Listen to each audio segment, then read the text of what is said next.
ಜಾಸ್ತಿ ತೋರಾಯ್ತು. Hi hello ಸ್ನೇಹಿತರೆ, welcome back to lucky lifestyle. ನಾನಿವತ್ತು ಸಿಂಪಲ್ ಆಗಿರೋ ಕೇಸರಿ ಬಾತ್, ಅದು ಬೆಲ್ಲದ ಕೇಸರಿ ಬಾತು. ಮಕ್ಕಳಿಗೆ ಶುಗರ್ ಕೊಡಬಾರ್ದಲ್ಲ, ಅದಕ್ಕೋಸ್ಕರ ಬೆಲ್ಲದಲ್ಲಿ ಮಾಡೋವಂಥದ್ದು. ತುಂಬ ಟೇಸ್ಟಿಯಾಗಿರುತ್ತೆ, ಹಾಗೆ ಮಕ್ಕಳು ಕೂಡ ತುಂಬ ಇಷ್ಟಪಟ್ಟು ತಿಂತಾರೆ.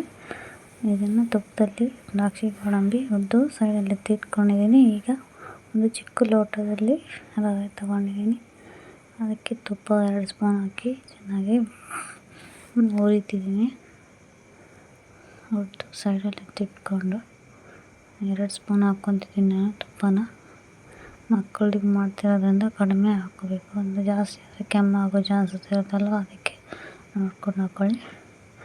ಮಕ್ಳಿಗಂತಲೇ ಮಾಡ್ತಿರೋದು, ನನ್ನ ಮಗಳಿಗೆ ಇಷ್ಟ ಅಂತ ಮಾಡ್ತಿದ್ದೀನಿ. ಹೆಣ್ಮಕ್ಳಿಗೂ ಇಷ್ಟ ಆಗುತ್ತೆ ಅನಿಸುತ್ತೆ. ಮಾಡಿಕೊಡಿ ಹೇಗೆ ಬಂತು ಅಂತ ತಿಳಿಸಿ. ಈಗ ಬೆಲ್ಲಕ್ಕೆ ಹುರ್ಕೊಂಡು ಸೈಡಲ್ಲಿ ಎತ್ತಿಟ್ಕೊಂಡು ಬೆಲ್ಲ ಕೂಡ ಪಾಕ ಮಾಡ್ಕೋಬೇಕು. ಬೆಲ್ಲ ಕರಗಿಸಿ ಸೋದಿಸಿ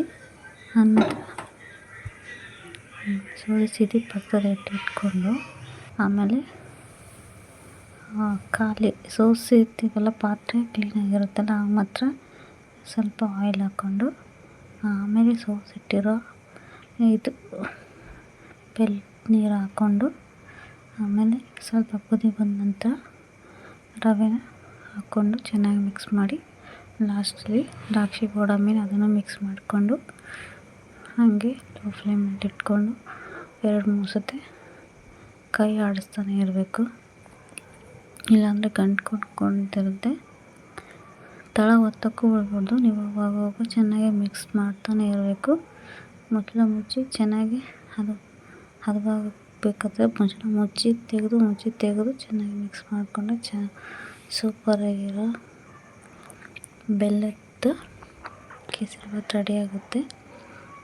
ಖಂಡಿತವಾಗ್ಲೂ ಒಂದು ಸತಿ ಮನೇಲಿ ಟ್ರೈ ಮಾಡಿ, ಹೇಗೆ ಬಂತು ಅಂತ ನನಗೆ ಕಮೆಂಟ್ ಮೂಲಕ ತಿಳಿಸಿ. ಈ ವಿಡಿಯೋನ ನೋಡಿದ್ದಕ್ಕೆ ಧನ್ಯವಾದಗಳು. ಹೀಗೆ ನನ್ನ ಚಾನಲ್ಗೆ ಸಪೋರ್ಟ್ ಮಾಡ್ತಾಯಿರಿ. ಹಾಗೆ ನನ್ನ ಚಾನಲ್ಗೆ ಸಬ್ಸ್ಕ್ರೈಬ್ ಮಾಡೋದು ಮಾತ್ರ ಮರಿಬೇಡಿ. ಈ ವಿಡಿಯೋ ಪೂರ್ತಿ ಮಾಡಿದ್ರೆ ಹೇಗೆ ಮಾಡೋದು ಅಂತ ತಿಳಿಸುತ್ತೆ.